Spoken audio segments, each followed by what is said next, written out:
Good morning, everyone. My name is Kevin Lagore, and welcome to another episode of the What's Up Webcast. The What's Up Webcast takes place every Friday right here at the Skywatcher USA YouTube channel.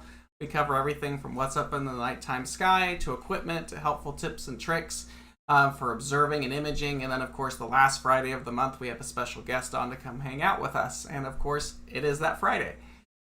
So if you've never joined us before, thanks for being here. If you've joined us before, happy Friday, and thanks for spending your morning with us.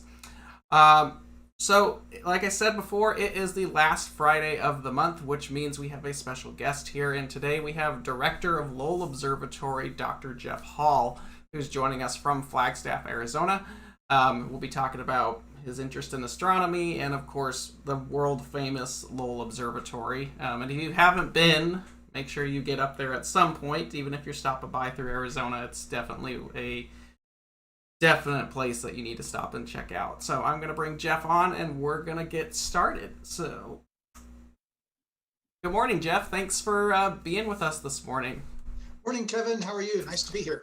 Yeah, I know your schedule's busy, and again, it's awesome to just have you here with us this morning. So I ask everyone, not to jump into it, I know we're kind of tight on time this morning, but I ask everyone the same question on the webcasts as we get started, and that's, how did you get started with your interest in astronomy? Sure. It goes all the way back to childhood. As a kid, I was always interested in science in general. I bounced back and forth from thinking, well, I'll be a physician, or maybe I'll be, for a while I was going to be an entomologist, which thrilled my parents, having my bedroom filled with various vermin and the like. But then we had nice skies. I grew up in a very rural area in the East and always curious about astronomy. My parents got me a small telescope when I was a kid, and just got some books and got interested in it, and ended up, I started college as a physics major with the idea that I was probably going to go ahead and end up in grad school in astronomy, and then see where I ended up. So it's been a lifelong interest, and certainly a great pursuit and a great field to work in. Awesome. So, you go through college, you do all your stuff. I know you have a doctorate degree. At what point did you get up to where you're at now at Lowell? Because I know to become a director, you've probably had a fair share of experience before becoming the director of Lowell. So I got my PhD in 1991. At Penn State after doing my undergrad work at Johns Hopkins, and stayed at Penn State one extra year as an instructor, wrapping up a few things with my thesis advisor. And then a postdoctoral position opened up here at Lowell in Flagstaff. So in summer 92, I was actually in that very happy position of having two postdoc offers, one here and one with the Cool Star group up in Boulder with Jeff Linsky and his collaborators. And that was a tough decision, but I ended up choosing Flagstaff. It was a typical 3-year NSF grant, but the nature of the research was much longer term. This has been a program of observing the solar activity cycle and the activity cycles of about 100 stars, very similar to the sun, to put a broader perspective on the kinds of variations that sun-like stars can exhibit. And that's been a really interesting thing to be involved with, because it kind of touches on solar influences on the space environment and the atmosphere, and therefore, the extent to which the sun does or does not modulate climate change. So a very timely and interesting topic. But we got the grant renewed for another 3 years. And then the director at the time, Bob Millis, asked me if I'd like to sort of go half and half on research and managing the outreach programs. And then I got into some fundraising and just kind of sank deeper into the molasses, and then in 2010, I was appointed the observatory's director. So I've pretty much spent my whole career here. Love living in Arizona and love working at Lowell. It's a terrific place. And for those who haven't, I live in Phoenix. I've spent my whole life in Arizona for the most part. every year in June we go to the Grand Canyon Star Party, my family and I. So we make it a point to stop at Lowell just to see what's going on up there. So um, it's somewhere that I think is really awesome on both a historical place and then it's just a cool place to be. But for those who haven't been there, it's definitely worth stopping by. But what's really neat is you guys have the Clark refractor, which is it's like 100 and something odd years old. 125. Okay, I knew. So what's really been neat about Lowell is you could on any clear night, you could go up there. I remember back early teens, the first when I was getting seriously into astronomy, we went up there for my birthday, and the first time I saw M13 was through the 24-inch Clark, which everything is ruined at that point because nothing levels to that. But so what's neat is you can go up there and you can still use that historic telescope visually. But over the last couple of years, you guys have really expanded your outreach portfolio locally there. Can you tell everyone about your new facilities and stuff that you've put in place? And what we've done so far is just the tip of the proverbial iceberg. So, we've used the Clark for, hard ever since I've been here, and we started really ramping up the public programs when we opened the Steele Visitor Center in 1994, which was part of the observatory's centennial. So yeah, the Clark is this beautiful 24-inch refractor with the best imaginable optics. The Alvin Clark was the premier builder of the day, and Lowell purchased the very best. That telescope was completely restored in 2014 by our own technical team, and it's just beautiful now. But in 2017, we've developed, a full campus master plan because the Steele Visitor Center is way over capacity. The design is maybe 60 to 70,000 visitors a year. And before COVID hit, we were 105,000 and continuing on up. So we were just bursting at the seams. So the first component that we have developed is the Giovanni Open Deck Observatory, which was a $4.4 million project, about 2 years and 2 months from being a twinkle in our eye to raising the money, building it, and having the grand opening ceremonies 4 months before we had to shut down for the virus, just lovely. And so this beautiful telescope suite, which is really fabulous, has been sitting there mostly unused for the past year. But anyway, it's a suite of 6 telescopes from including a 32-inch star structure, which is enough aperture for nebulae. You can actually get some color just visually observing some of the brighter nebulae. A beautiful 8-inch moonraker refractor. There's a pair of 14 and 17-inch plane waves connected to an imager and a spectrometer that project images on a screen with a nice Malan-Cam system. So this is really a premier observing facility. The telescopes are permanently mounted under a building that rolls back, and then you have this open deck. I see, you've got a picture of it there. You can. This is obviously on our website. Yeah, so there's a picture of the full telescope suite with the building rolled away. The educators just control all of this with iPads, and it's really fast and efficient. So yeah, and this is the first stage of our major capital expansion. We are now really close to groundbreaking for the new Astronomy Discovery Center, which we hope to open late 23, maybe early 24. It's a $37 million project. In a little under 2 years, despite the pandemic, we've raised 30 million, which is close enough for us to say go and break ground as soon as we get all the permitting boxes checked. So this will be where the Steele Visitor Center is about 6,500 square feet. This is about 40,000.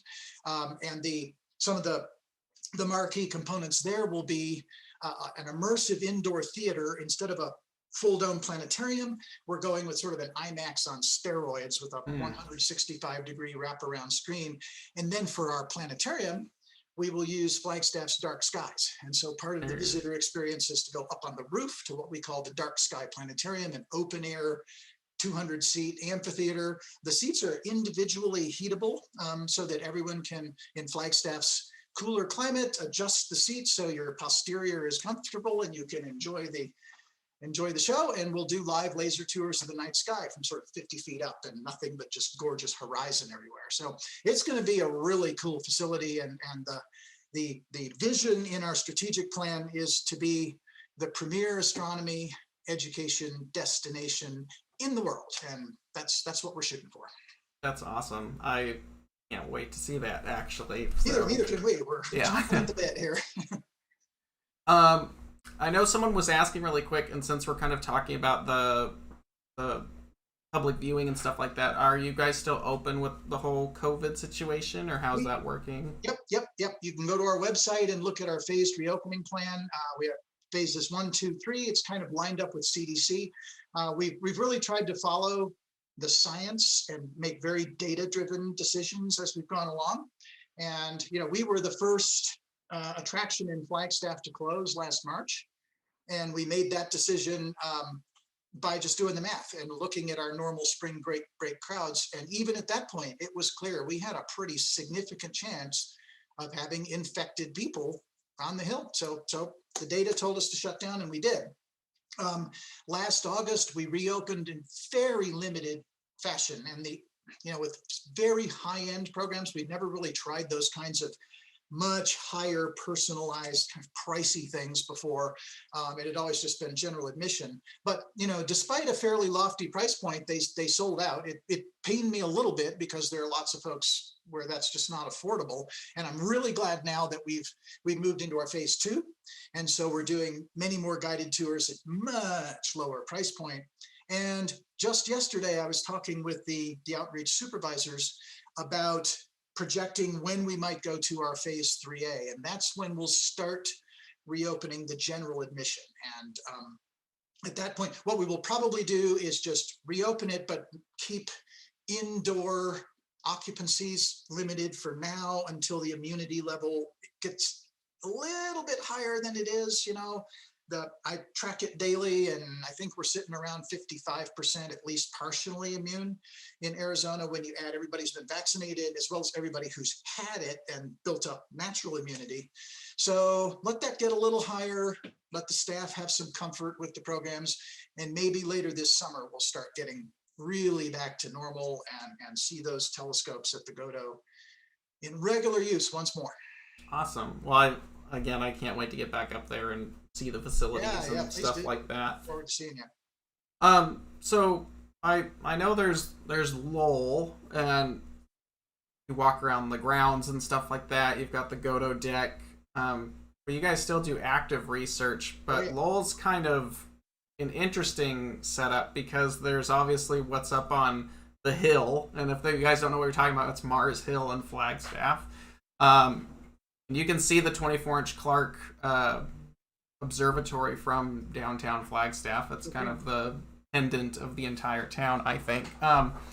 But you guys have several telescopes on the hill, plus basically 2 other locations that you do research. Can you talk about what you're doing in each spot? Yeah, absolutely. And yeah, we are, Lowell is unique in being completely independent. Most astronomy is associated with the university department or one of the federal or national facilities. Our mission really is to discover things about the universe and communicate that. And we communicate it in large fashion to the general public, but we also communicate it to professional audiences through all of the research programs. We have a faculty of 14 PhD level astronomers, which is equivalent to a pretty substantial university department. And they are internationally renowned in their various fields of study, a really top-notch group of researchers. And then all the postdocs, pre-docs, undergraduate interns, a lot of them from Northern Arizona University here in Flag. Research associates, the sci staff is probably 30 to 40 folks.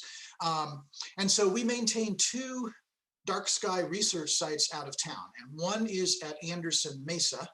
And so if you drive from Phoenix up to Flag via Highway 87 and then come up through Payson and up that way, you'll go right by it. And we opened that site in 1960. And we operate several telescopes out there. One of our partners, Boston University, actually owns one of the telescopes now. We sold our old 1.8 meter telescope to them, and it's now the Perkins Telescope Observatory. We also operate the Navy Precision Optical Interferometer for the U.S. Naval Observatory. And that's a really major project that is presently undergoing a multi-million-dollar upgrade to larger apertures. And so that's this big Y-shaped thing that stretches across a whole quarter mile of the mesa, doing interferometric observations. So there's that site.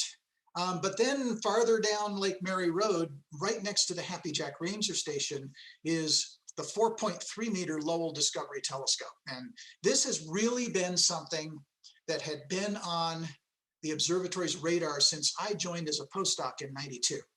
Right at the time, the management and the trustee and the advisory board had made a strategic decision that Lowell was not going to be just a museum and a quaint place of interest, but a forefront center of astronomical research and planetary science research. And the conclusion was we needed a bigger light bucket. We needed a modern telescope to remain competitive as a research institution. And so we came up with the idea of building our own 4 meter class telescope, which is unheard of for a single institution to do it. And you could argue at the time, even harebrained for an institution of our size to imagine we could do it. Mm-hmm. So really, the thinking for that got going in the 90s. The fundraising kind of started in the early 2000s. Very long story of how that all eventually worked out, which we can go over if anybody would like to put something in the Q&A. But suffice to say, we reached first light in July of 2012. So after 15 years of vision and planning and building, and $53 million later, which is an interesting story in its own right of how we handled all of that. We got it fully commissioned by the end of 2014. A 2-year commissioning for a facility like that is pretty lickety-split. And regular science operations since then. And yeah, we have several university partners. So NAU here in Flag, Boston University, University of Maryland and Toledo, and Yale. And it's a very versatile telescope. The instrument cube at the RC focus allows you to switch between 5 different instruments. So it's got a primary imager, the big, huge CCD for all the imaging studies, optical and infrared spectrographs, and most recently, this cool instrument called Express, the Extreme Precision Spectrograph, which was built at Yale and is connected by a fiber feed to the 4 meter telescope, and it lives downstairs. And the goal of that is to do ultra high precision, basically radial velocity searches for Earth mass planets around solar mass stars. And that requires you to be able to detect wobble in the spectral lines at a precision of about 10 centimeters per second, because that's the reflex motion that Earth imparts on the sun and Venus as they go around. So this is the most high precision, most powerful machine telescope combination of its type in the world for these sorts of exoplanet studies. So yeah, with that, we're in the business of discovering and characterizing exoplanets, but we remain very active in planetary science, particularly small bodies in the solar system, icy moons, comets, NEOs. We also have a number of astronomers in stellar astrophysics. I'm an optical spectroscopist specializing in sort of the lower half of the main sequence. And then some extragalactic folks who do dynamics, large-scale structure, and evolution of dwarf galaxies into massive galaxies. So it spans a whole lot of topics, and we carry those programs up continuously and really make an effort to connect the results of those into the outreach programs and let people talk to real live astronomers and hear what's going on in the field. That's amazing. I've had the ability to get up and actually see the Discovery Channel telescope a couple years ago. And for those of you who are watching, the Discovery Channel site, that's not an open to the public location. You can see it off the road, but you have to get real special tour access for you that. do. And I'll give you one quick update on that.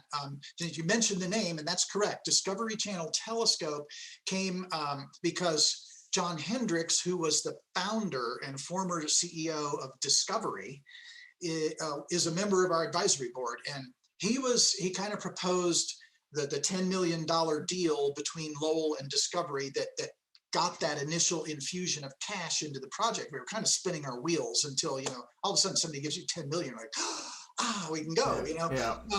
But since then, actually within the past roughly year, we have renamed it with a new agreement with Discovery, because they're no longer Discovery Communications, they're Discovery Inc. Mm-hmm. And one issue was, when you say Discovery Channel Telescope, it's a branding issue. Nowhere is there any indication that it has anything to do with Lowell. And I regularly get emails, even from, Flagstaff, city staff, and council sometimes saying, can you put me in touch with whoever operates Discovery's telescope out there? It's like, wait. Yeah. That's actually Lowell's telescope. So with agreement, it is now called the Lowell Discovery Telescope. And so Discovery is kind of playing a double meaning there. Mm-hmm. And that communicates that this is solely owned and operated by Lowell Observatory, in partnership with a number of institutions that purchase observing time on the facility annually. About half of it the partners use.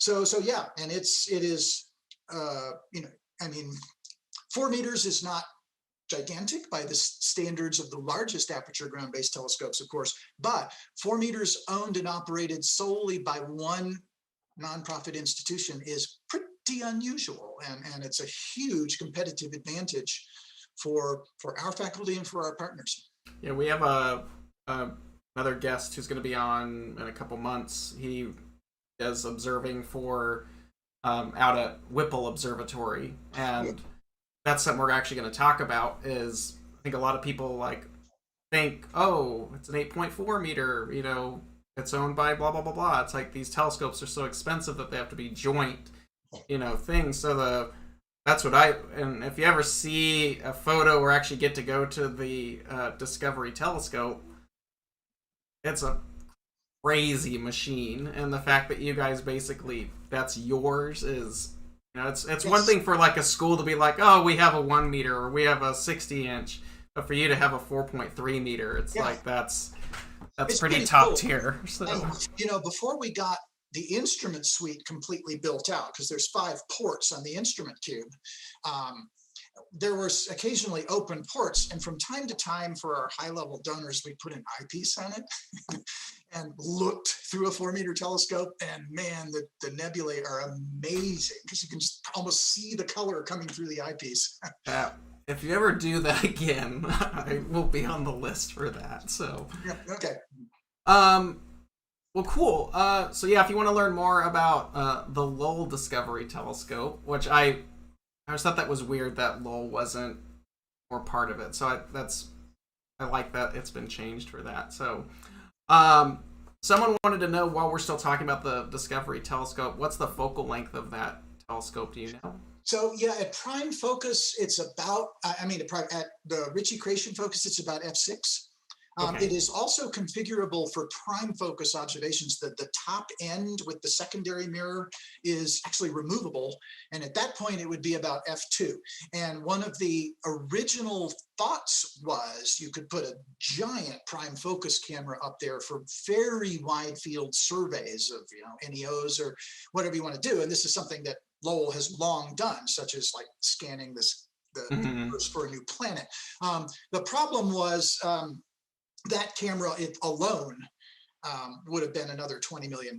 And, just building the telescope, I always felt like, see these pictures of the anaconda that's just swallowed a pig, and you've got this huge, we got to digest this first. So at the moment, we don't have any plans to implement prime focus. And in any case, we have a lot of commitments to our partners that really require the Ritchie-Creation focus instruments to be on there. So it's got a good capable suite now, and we're happy with that. The imaging field of view of the prime imager is about 13 by 13 arc minutes. So, Okay. it's not huge, but decent. Yeah, but for the galactic targets and stuff like that, but it's nice to know that in the future you guys are set up to, hey, we do want to do this. We're good to go. So. We designed it to be very Swiss Army knife because in addition to the prime focus, we could also build a tertiary, to sit in the basically the whole of the primary, because there are bent cast ports all around the main elevation ring. But again, that's obviously a huge project to design and implement the tertiary, and the instruments, it's got two Naismith ports, so it can accept very heavy, massive instruments out there. But these, as you know, by their nature, these are $10-20 million projects, and they're not actively on the table right now. Well, you guys are all set for it at least. So. We are set with a very versatile 4-meter. Yep. I know, going back to the outreach program, you guys have another telescope that you just put in. There's a small dome next to the 24-inch Clark, which originally had it's the McAllister telescope. Correct. That was just upgraded recently too, and that's part of your expansion plan as well. Is that another telescope you can rent out or use on a given night? We've been using it throughout for the premium access programs ever since we started those last August. So this is the 24-inch Brian Dyer telescope, which was totally, we secured the gift and did the installation all during the pandemic. This was only installed last year, and it's mostly outside, and you open the dome and it wasn't dangerous to do so. So the old telescope in there was a 16-inch Bowler and Chivens that we were gifted from Northwestern back in the 1990s when they just decommissioned their old Lindheimer Observatory on the shore of Lake Michigan. And we got the 16 and 40-inch Bowler and Chivens telescopes that were in their domes.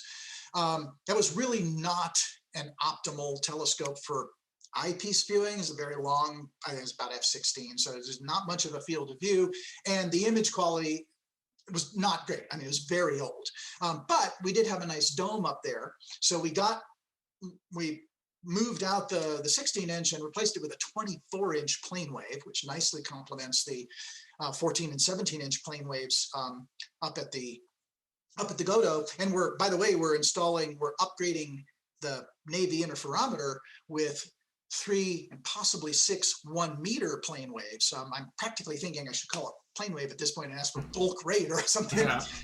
But they're really fabulous telescopes. And so yeah, the nice thing about the Dyer is it's a 24-inch aperture, just like the Clark. And so just right there on their observing plaza, we can talk about a 24-inch aperture from a century ago as a refractor, and a very modern 24-inch, and sort of show people how the technology and the design has evolved over a century. Oh, that's actually a really cool way to look at because especially, I know the Clark, you still have to manually pull that scope around, where you go into the new 24-inch and it's direct drive and quiet and you can't hear anything and stuff. Yeah, the outreach staff calls the plane waves the ninja telescopes because of how fast they slew.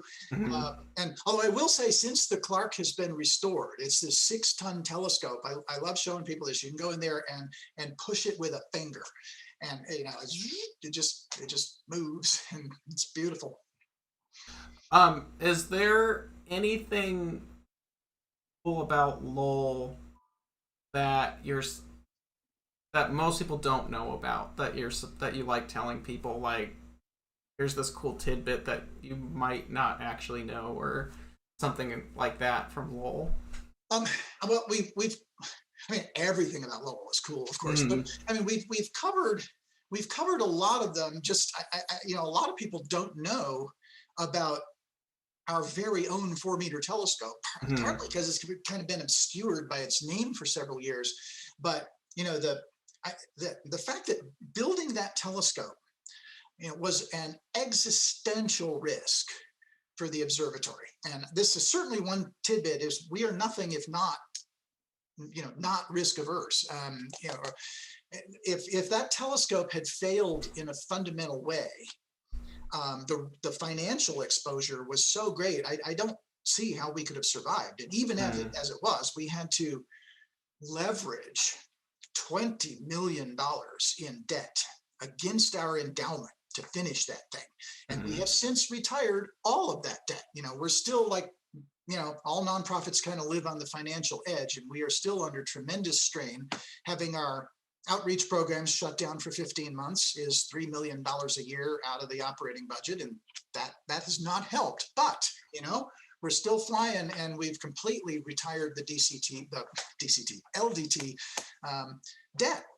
So that's really one of our right now. It's definitely our crown jewel. The other cool thing that people can see when they come here is just the amount of history you accumulate after 127 years. And the things in 2013, we built the new Putnam Collection Center, and that houses, it's now our library, and it has a proper repository for all of the artifacts, both papers as well as three-dimensional things. It's really fascinating, and it's proper, right? It's got a proper receiving facility with a freezer and processing areas for all the old papers, strict climate control in the repository, because we have simply irreplaceable things, down in the basement of the Slifer building. There are these little vaults down in there. The public never gets to see these because it's not on the normal tour, but you go into these inner sanctums, and right here you pull out is the original Pluto discovery plate from 1930.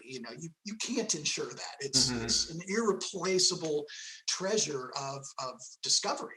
And likewise, when we built the new collection center, our volunteers started going through decades of accumulated stuff. It's just all over campus, right? It's in the basements, or it's in the attics, and separate out the priceless stuff from just the junk.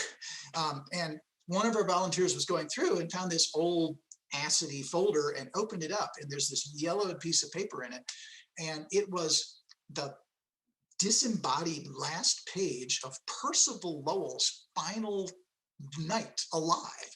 He was observing Amalthea, and there's his kind of spidery script trailing off at the end of the night. It was the last thing he ever wrote, and you just get goosebumps looking at these sort of priceless things that we're now able to preserve for all time. So this history is often a little bit hidden behind the really cool modern research we're doing, but it's a vital part of what's happened here, and we're doing our best to preserve it. Yeah, Lowell is one of those interesting places. It's for those who live in LA, you have Mount Wilson, and then you have all these major sites that have contributed to the history of modern day astronomy, and Lowell is one of those. So it's cool to go to some of the modern observatories, but that's what I like, stepping on to the grounds up there. We've been to McDonald Observatory when we were in Texas, and to go into the history and the vaults that are within there, it's amazing stuff. Yeah, Mount Wilson is just a spectacular place. In fact, we've got sort of a consortium of observatories that we've formed in the past couple of years. It was kind of getting up and running, and then guess what? COVID, But Yerkes and Lick and Palomar and Mount Wilson, are all kind of plugged into this group, along with a number of others. And yeah, the historic legacy of these places and the sorts of observations that have made. Here's one tidbit. Something you mentioned people may not know about Lowell that connects to the other historic observatories. We're best known probably for the discovery of Pluto in 1930, but the very first observations of cosmological redshifts that led to the Big Bang theory were done here in 1912 by V.M. Slifer. The first galaxy he observed with the Clark refractor was Andromeda, and you noticed this incredible motion in approach, and then started observing some of these other spiral nebulae, and lo and behold, they're all flying away. And Slifer wrote this this, I don't know, 2-page paper in a 1914 astrophysical journal article. And it's just one of the most beautifully understated things. I'll have to paraphrase it, but right at the end, he presents his observations of these high recession velocities and says something like, somebody ought to follow up on this because there might be something interesting here. And it's like, yeah, there sure is. So Hubble, visited Lowell and visited with Slipher, and then used those observations, and then obviously continued his own. And that led to modern cosmology. Mm-hmm. So yeah, this is the legacy of these historic places. I love that stuff. I think that's my favorite thing about astronomy is I almost wonder if I'm in the wrong era of when astronomy, because the early 1900s is when serious astronomy was basically born. Yeah, so that's a really interesting point. I certainly agree. 1900 to 1930. I mean, look at the advances. Both in terms just observationally, and sort of as far as our understanding of the universe beyond Neptune, but also, those are the years of the development of relativity, quantum mechanics, and these theories that underpin everything. But on the other hand, today, I mean, we have the ability to look for biomarkers in an exo-Earth around a star 100 trillion miles away, and that's a pretty cool time to be alive too.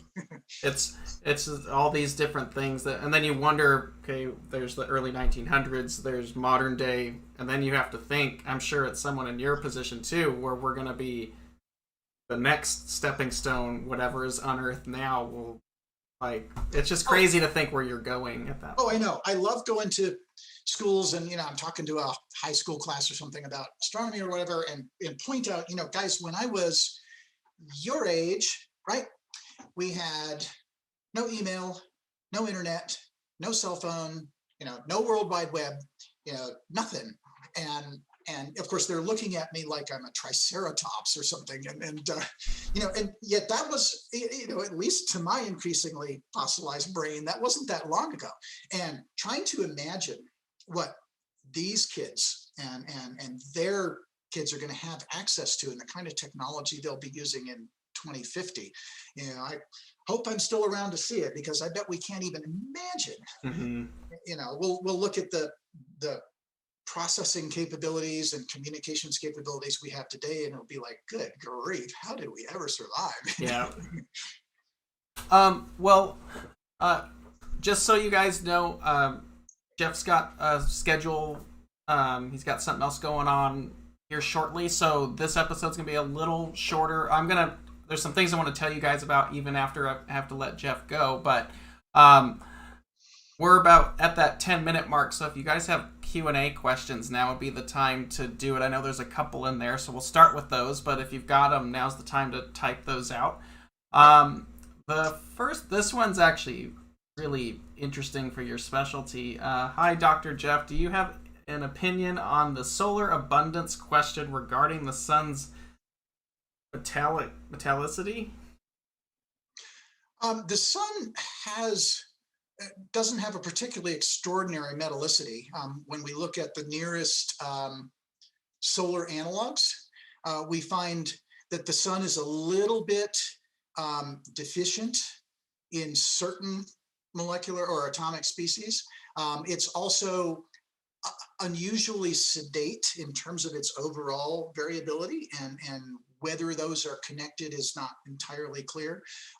But there's no real anomalies in the solar abundance relative to the most sun-like stars we can see when we look out there.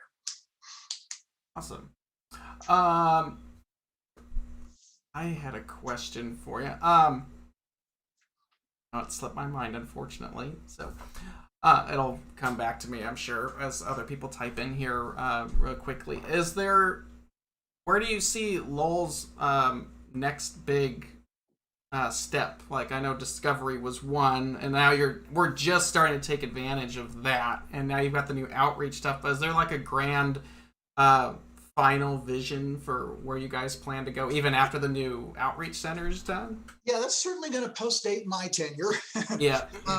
Although I am getting to that point of life and career where I'm really starting to look towards, who might succeed me, and what we collectively leave the staff who will be here in 10 or 15 years with. And so we've talked about a number of things.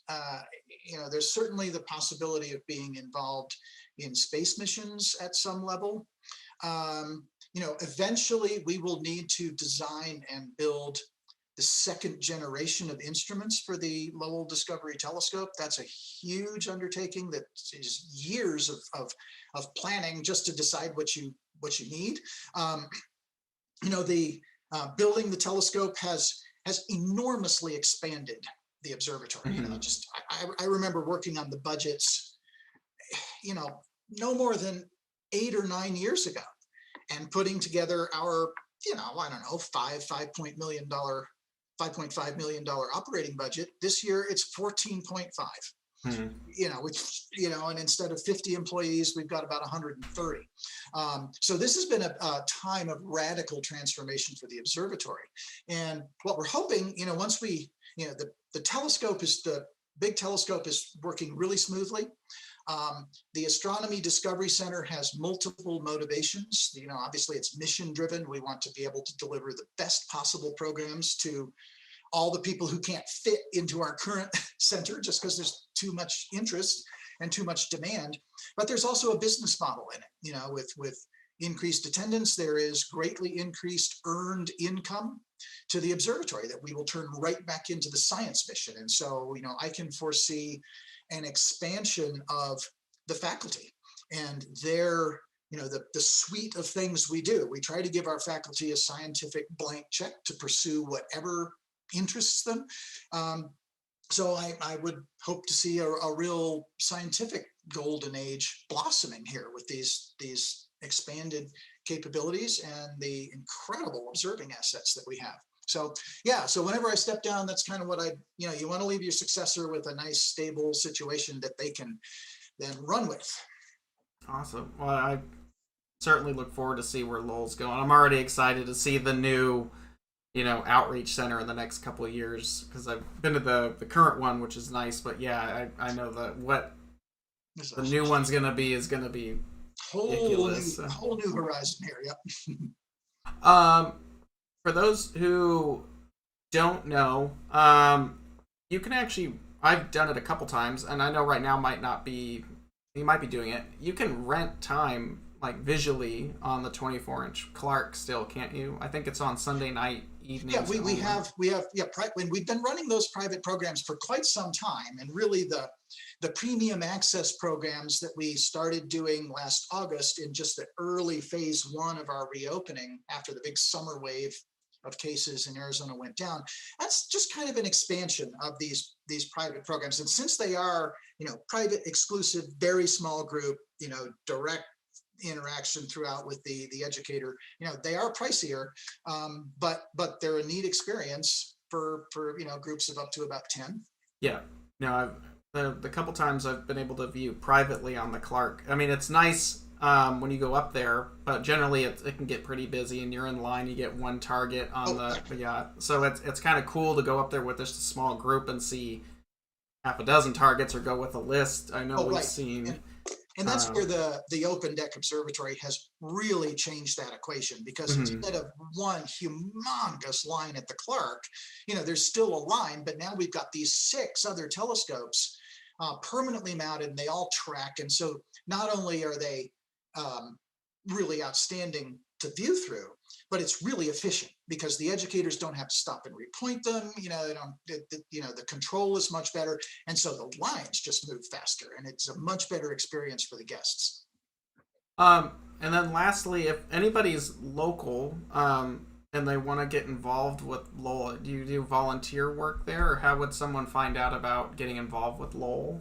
Yeah, you could contact our volunteer coordinator, is Katie Blazek, Katie, Catie, at lowell.edu. We're, like so many things, we're just sort of inching the volunteer program back into gear, so there's not a lot going on right now, but volunteers help in the outreach programs. There's a large volunteer contingent working in the archives and the library, and there are going to be huge things going on there in the near future. There's a lot to do and a lot of interesting work working with our history. So yeah, if you're interested, by all means, drop us a line. Awesome. Well, I don't see any other questions at the moment. I know I've got to let you go to a meeting here, but I really appreciate you spending the time with us this morning. I know I could go pop shop in history with you for the next jillion years. So, but hopefully we can have you on again in the future sometime. And but really appreciate you spending the time with me this morning. Oh, it's been great, and there's tons to discuss. I mean, for instance, one thing we've gotten heavily involved in over the past decade is dark sky protection, both from ground-based light pollution. But in fact, the meeting I'm going to at 11 is I'm co-organizing a conference in July addressing the issue of these large new satellite constellations that are going up, which has turned into there's compelling reasons to want to offer broadband around the world that could benefit a lot of people, but there's also an impact on astronomy. And that right there could take up the whole hour show easily. So maybe sometime we can do that. Yeah. One thing I'm not sure what's going on in my head this morning. I'll have to ask you another time because I'm trying to get everybody set. But cool. Well, I really appreciate it. Thank you so much for being with here this morning. Glad to be here.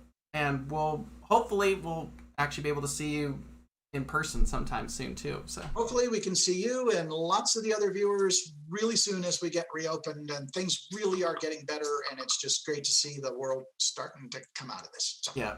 Well, thank you very much, Jeff. Have a great weekend, and we will see you sometime soon. Okay. All right. Thanks a lot. Bye. Thanks, Jeff. Bye.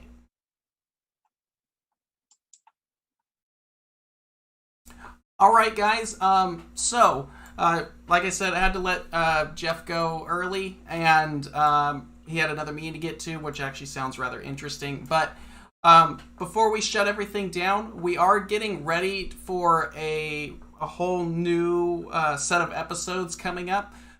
You can actually keep an eye on our YouTube channel. Go ahead and subscribe to the channel, and it'll let you know when we're going to have new episodes coming up. But we have a whole new schedule of events, not events, but episodes. We're planned all the way out to what's right now. So we're about June. So June is already posted. All the episodes are already up there, so you can see what's coming up. We have July, August, and September. We just finished scheduling all the episodes for that. We have some really cool speakers coming up for June. We have Brother Guy, who's the head of the Vatican Observatory. We had to pre-record that one because of the time differences, so that one's coming up. In July, we have Dr. Vishnu Reddy from the University of Arizona. He does a lot of satellite surveillance and asteroid detection with his students, so that's going to be a really cool episode. August, we have Gil Esquierdo. He's a telescope operator for the Whipple Observatory. He's going to tell us what it's like to actually operate and run some of the professional telescopes that are up there, so you can actually understand what it's like to be on a professional side of the astronomy and telescope world. And that brings us to August. And then September, we just scheduled Steve Bisk of Software Bisk. He's going to be on with us then. And then, of course, we have another 3 months after that we're getting together as we speak. Yeah, Neil deGrasse Tyson would be cool, right? We have some higher level people we're also trying to get, but it gets difficult when you get someone like Neil deGrasse Tyson or people of that level. So it's something that we would definitely like to do. It's just a matter of working all that out. So hopefully we'll see. That'd be awesome. But we'll see. I know there's been some requests for episodes.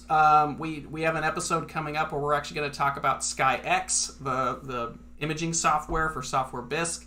That actually does work with Skywatcher mounts. I'm going to go through a whole episode because that's what we use here. Whole episode about how to connect your SynScan mount to that and get that to work. We have an episode coming up about the Evo Guide 50 ED and all of its cool accessories. And then I know there was an episode request. Someone was asking about doing like live stacking or live imaging for outreach. We do have that episode scheduled. I believe that's around September. So we have some cool stuff coming up. We have a lot of neat episodes that are planned. But if you, for whatever reason, have an episode idea or there's something you want us to cover or look into, go ahead and write to support@skywatcherusa.com and title it What's Up. That email is going to be changing here soon to info@skywatcherusa.com as we kind of organize things a little bit better for supporting the webcast. So we'll let you know when that transition happens. It's going to be here shortly. That way we can handle any interest from the webcast on that email as well. So that's coming, and I'll probably talk about that next week when we make that transition. Another question, what about revolutionary image or two? I can't seem to figure out that thing. The revolutionary imager. I haven't used that one too much, but we could talk about that in one of the upcoming episodes, I'm sure. Some of these episode requests, they do take some time for us to do research to build the episode. So giving us some ideas is going to be a good thing to do. Another quick question. Any updates on equipment coming in from the factory? This is a good question, and I'd actually like to take a moment to explain publicly to everyone what's actually going on with the supply chain stuff. So, because we actually had to ask ourselves. So, big issue right now globally is COVID affected a lot of the raw material factories. I don't know why or how or what it did, but regardless of what happened, the raw material area was affected really hard. So what I'm saying with that is stuff to make glass, stuff to make electronic boards, all that raw material was hit really hard. So for any company or industry looking for those materials, it got harder. So we, of course, need electronic boards for all of our go-to technology, and we need glass to make telescopes, but so does the photographic industry. The auto industry needs electronic boards. So everyone's trying to source this stuff, and that, of course, causes delays through the rest of it. And of course, manpower. People were affected by COVID, and I know people are like, I'm tired of hearing about it, but that's the reality of it, is while we are moving out of the whole COVID thing, and the wave is beyond us at this point, we're having to deal with the aftermath of all of that. So that's affected a lot of things. And of course, on top of raw materials being an issue, there's been a massive surge in interest in astronomy because everyone's stuck at home. Maybe you've got some extra money to play with. And now people are buying stuff. So we got a drop in production because the factory was shut down, and now it's hard to source some materials, which causes delays. But then you have this massive surge in interest, and that backlogs everything. So with that being said, we are producing stuff all the time. We have shipments of equipment coming in all the time. The problem is a lot of that equipment, or most of it, is actually sold before it even gets to us. So, and we sell to dealers. We don't sell direct at the moment. So if you call us up asking for a lead time, I'm not going to be able to provide an accurate time. I'll tell you when you might be able to get it if you ordered one right now.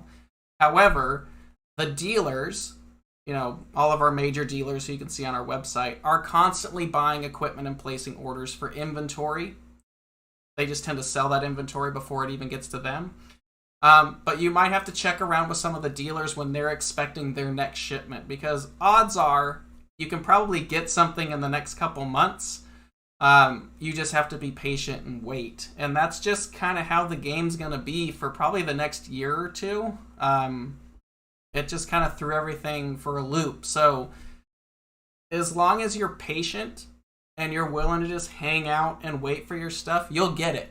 We're fulfilling orders all the time, as I'm sure many other companies in the industry are too. But that's kind of the reality of where things are at. I wish we had stuff to just sell all the time, but it's just not the case right now. So, but the positive of the whole thing, though, is the telescope industry has never been better. All the companies are doing really well, from my understanding. So that just means hopefully we'll see a surge of really cool products coming out in the future. And I know we've got a ton of cool stuff too that's on the burners that I can't tell you about. But if you know you want something, like if there's a telescope or a mount you've been looking for, you just have to place the order and wait. Because if you wait longer, you're probably going to get pushed out further and further and further. So that's just kind of the reality of the world right now. So hopefully that answers your question. It's recorded now, so I can just send people to that answer. But that's what's going on. That's a good question, but that's the reality of what's going on. It's not that we don't want to sell you stuff. It's that I don't have anything. And everything that's coming in is spoken for. So it's not a bad problem to have. It's just an inconvenience if you're looking for something cool. So hopefully that answers that. Well, that's pretty much it for today's episode. I hope you guys enjoyed it. Big thanks to Dr. Jeff Hall for taking the time out of his morning to spend some time with us. If you ever get a chance to visit Lowell, go ahead and check all that out. You can go to their website at lowell.edu, I believe is the website there, or just Google Lowell Observatory. But awesome place to go check out. So thank you for everyone who joined us this morning. Next week is the first episode of June. We're going to be talking about what's up in the nighttime sky for June. And we got some other cool stuff coming up very shortly. So thanks a lot, everyone. I hope you have a great weekend. Stay safe, clear skies, and we'll see you guys next Friday. Take care, everyone.